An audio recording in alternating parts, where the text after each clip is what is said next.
ఆమె బిడ్డలందరి పట్ల పొంది ఉన్నటువంటి వాత్సల్యం అది. ఆయన యొక్క దయయే లక్ష్మీదేవిగా పిలవబడుతుంది. అందుకే ఆయన గుండెల్లో స్థానాన్ని పొందింది ఆ తల్లి.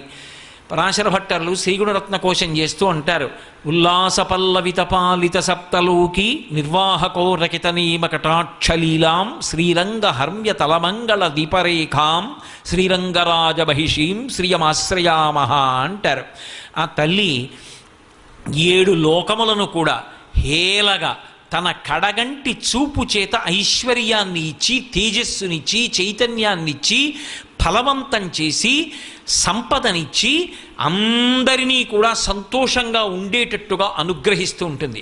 దానికి ఆవిడ ఏదో పెద్ద కష్టపడిపోవలసిన అవసరం లేదు. కేవలము తన కడగంటి చూపు చేత 7 లోకములను పరిపాలించగలిగినటువంటి శ్రీరంగ హర్మ్య దీపరేఖ అని పిలిచారు. అందుకే